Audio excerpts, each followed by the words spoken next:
Good morning student. पिछले class में हम लोगों ने संघवाद क्या है इस विषय पर चर्चा किया था।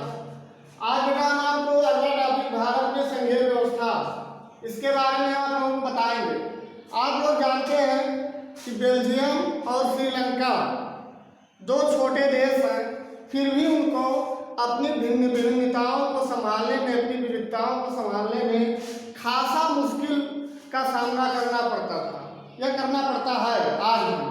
अब आप सोचिए कि भारत जैसे बड़े मुल्क में जहाँ पर तमाम प्रकार की विविधताएं, जैसे भाषाई विविधताएं, जातीय विविधताएं, धार्मिक विविधताएं, क्षेत्रीय विविधताएं व्याप्त हैं, तो यहाँ पर कैसे इन विविधताओं को संभाला जा रहा है, कैसी व्यवस्था की गई है विविधताओं को साथ में लेकर चलने के लिए, इसी के बारे में आप लोग इस टॉपिक पर डिस्कस करेंगे। भारत में संघीय व्यवस्था कैसे बनाई गई, क्या प्रावधान है, क्या तरीके अपनाए गए, इस विषय में आप देखिए। किसी भी संघीय व्यवस्था की तरह अपने यहाँ भी तीनों स्तर की शासन व्यवस्थाओं के अपने अलग अलग अधिकार क्षेत्र हैं। जो तीन स्तर की सरकारें हैं, पिछले क्लासों में आप लोगों को पढ़ा चुके हैं कि केंद्र सरकार, राज्य सरकार और स्थानीय सरकार।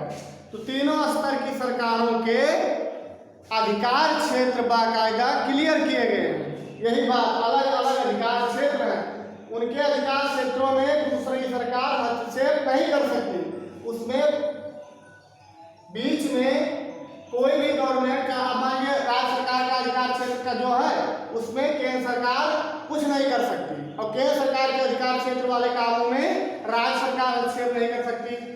संविधान में स्पष्ट रूप से केंद्र और राज्य सरकारों के बीच विधायी अधिकारों को तीन हिस्से में बांटा गया है। ये बाकायदा संविधान में लिख दिया गया है कि कौन सा क्षेत्र किसके अधिकार में आएगा, स्पष्ट है, इसमें कोई कंफ्यूजन नहीं है। हाँ, एक बात जरूर हम कहेंगे कि जो राज्य हैं भारत में, तमाम राज्य हैं, आप लोग जानते हैं अभी तक 29 राज्य थे। अब जम्मू कश्मीर केंद्र शासित प्रदेश न होके एक राज्य बना है और एक केंद्र शासित प्रदेश बनाया गया है, तो कुल मिलाकर 30 राज्य हो गए हैं। इन राज्यों में अधिकार एक समान नहीं है, जो अधिकार हैं वो एक समान नहीं है। इनकी विविधताओं को देखते हुए कुछ राज्यों को अधिकार जरूरत से ज़्यादा दिए गए हैं, कुछ राज्यों को अधिकार जरूरत से कम दिए गए हैं। फॉर एग्जाम्पल, जम्मू कश्मीर को एक विशेष राज्य का दर्जा दिया गया था, अब नहीं है। 1 साल हो चुके हैं, पिछले 5 अगस्त को, पिछले साल 5 अगस्त 2019 को ही धारा 370 खत्म करके वहाँ के विशेषाधिकार को समाप्त कर दिया गया है। तो वहाँ पर क्या था कि कोई भी कानून कुछ विषयों को छोड़कर केंद्र सरकार बिना वहाँ की विधानसभा में पारित करवाए लागू नहीं कर सकती थी। कम अधिकार, यानी कि जम्मू कश्मीर को ज़्यादा अधिकार मिले हुए थे, उसका एक अलग संविधान ही था। कम अधिकार किन राज्यों को हैं, जैसे दिल्ली, चंडीगढ़, लक्षद्वीप वगैरह, ये सारे केंद्र शासित प्रदेश हैं। यहाँ नाम की सरकार होती है, लेकिन जो मेन पावर ऑफ कंट्रोल होता है वो केंद्र सरकार के हाथों में होता है। तो इन राज्यों को कम अधिकार दिए गए हैं। पूर्ण राज्य का दर्जा प्राप्त, जैसे उत्तर प्रदेश, बिहार वगैरह वगैरह, मध्य प्रदेश, राजस्थान, महाराष्ट्र, इन राज्यों को जिस हिसाब से बांटा गया है, संविधान में जो अधिकार दिए गए हैं वो पूर्ण मुकम्मल अधिकार मिले हुए हैं। अब आप सोचेंगे ऐसा क्यों किया गया है? ऐसा वहाँ की क्षेत्रीय विविधताओं और भिन्नताओं को देखते हुए उसके मद्देनजर ऐसा किया गया है। उनको पूर्ण राज्य का दर्जा देना मुमकिन नहीं हो सकता था उस समय, इस वजह से ऐसा किया गया है। अब आप सोचिए कि अधिकारों को किस हिसाब से बांटा गया है, वो आप समझिए। संविधान में 3 सूचियां बनाई गई हैं बेटा, संघ सूची, राज्य सूची, समवर्ती सूची। समझते थे संघ सूची में क्या है? इस सूची में प्रतिरक्षा, विदेशी मामले, बैंकिंग, संचार और मुद्रा जैसे राष्ट्रीय महत्व के विषय हैं। जो राष्ट्रीय महत्व के विषय हैं, यानी कि पूरे देश के महत्व के लिए मायने रखते हैं, जैसे प्रतिरक्षा यानी सुरक्षा, अपनी सुरक्षा, बॉर्डर की सुरक्षा, और गृह विभाग, घर की सुरक्षा, अपने देश की सुरक्षा, आंतरिक सुरक्षा और बॉर्डर की सुरक्षा। ये मामले, विदेशी मामले यानी किस देश के साथ कैसा संबंध रखना है, किसके साथ कैसी डीलिंग करनी है, क्या लेना है, क्या देना है, क्या आयात करना है, क्या निर्यात करना है, ये सारे मामले, विदेशी मामले, बैंकिंग की सारी व्यवस्था। अब आप सोचिए, आज के 2-3 साल पहले नोटबंदी हुई थी, क्या कोई राज्य सरकार नोटबंदी कर सकती थी? नहीं, क्योंकि बैंकिंग के मामले केंद्र सरकार के हाथ में आते हैं, केंद्र सरकार के अधिकार क्षेत्र में आते हैं। कोई भी स्टेट गवर्नमेंट नोटबंदी का फैसला नहीं ले सकती थी।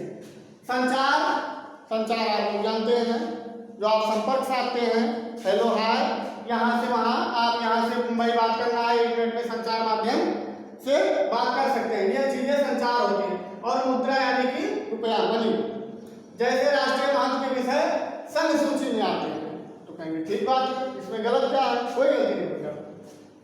इस सूची का, और अब दूसरा देखिए राज्य सूची।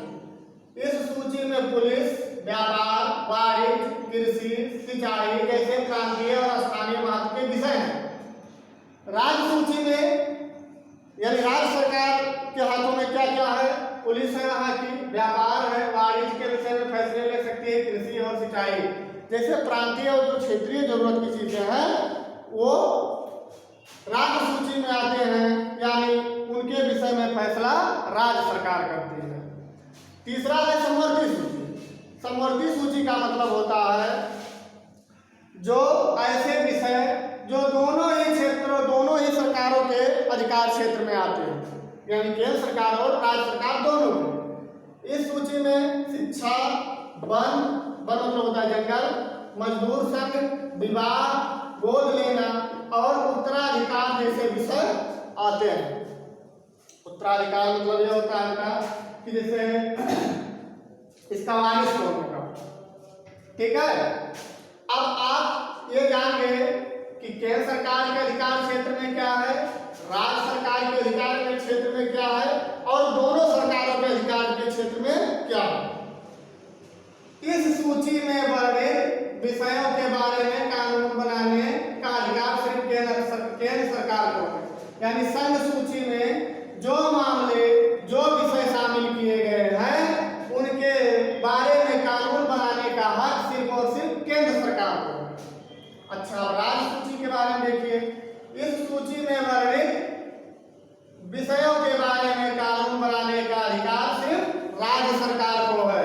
यानी राज्य सूची में जो जो सब्जेक्ट शामिल किए गए हैं, उनके विषय में अगर कोई कानून बनाना है, बदलना है, तो सिर्फ और सिर्फ राज्य सरकार ही कर सकती है। अब आगे देखिए। इस सूची में वर्णित विषयों के बारे में कानून बनाने का अधिकार केंद्र और राज्य सरकार दोनों को है। यानी कि इस सूची में जो मामला आते हैं, उनके विषय में कानून बनाने का अधिकार राज्य और केंद्र सरकार दोनों को है। अब यदि एक क्वेश्चन पुट अप होता है कि यदि मान लीजिए राज्य सरकार और केंद्र सरकार के बीच आपसी मतभेद पैदा हो जाए, किसी कानून को लेकर आपसी मतभेद पैदा हो जाए, वहां पर क्या होगा? वहां पर केंद्र सरकार की बनाई नीतियां लागू होंगी या राज्य सरकार की बनाई नीतियां लागू होंगी? वहां पर संविधान में स्पष्ट रूप से लिखा गया है कि वहां पर केंद्र सरकार के द्वारा बनाई गई नीतियां ही लागू होंगी। जैसे हम आपको उदाहरण देकर समझाते हैं। एक है यहाँ पर समवर्ती सूची का विषय है विवाह। इस समय जो हमारी सेंट्रल गवर्नमेंट है, यानी मोदी सरकार है, वो विवाह के कानूनों में बदलाव करने वाले हैं।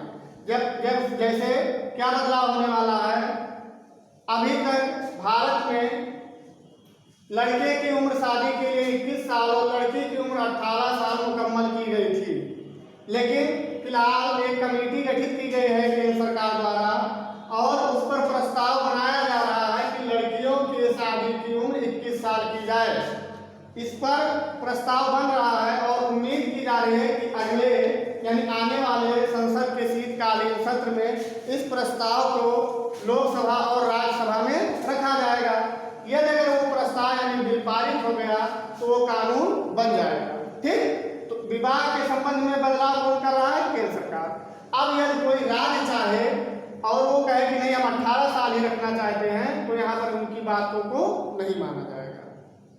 अगर टकराव की स्थिति बनती है केंद्र और राज्य सरकारों के बीच में, तो वहां पर केंद्र सरकार के बनाए गए कानून ही लागू होंगे, ऐसा हमारे संविधान में स्पष्ट रूप से लिखा गया है। एक बात और हम आपको बताना चाहेंगे। आप कहेंगे क्या भारत में इतने ही क्षेत्र हैं और कोई कामकाज नहीं है? बिल्कुल नहीं। जैसे मान लीजिए कोई ऐसा सब्जेक्ट, कोई ऐसा विषय, कोई ऐसा चीज जो छूट गया, वो किस में आएगा? राज्य सूची में आएगा कि संघ सूची में आएगा कि समवर्ती सूची में आएगा? जैसे एग्जाम्पल लेके हम आपको बताते हैं कंप्यूटर सॉफ्टवेयर। ये भारत का संविधान बनाए जाने के बाद में ये क्षेत्र उभर कर दुनिया में आया है और भारत में भी आया है।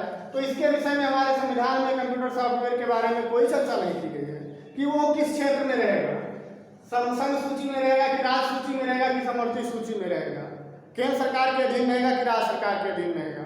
तो बेटा ये बात आप स्पष्ट तौर पर जान लीजिए कि जो विषय छूट गए हैं या नए नए विषय आ रहे हैं वो सभी के सभी संघ सूची में यानी केंद्र सरकार के अधिकार क्षेत्र में आएंगे।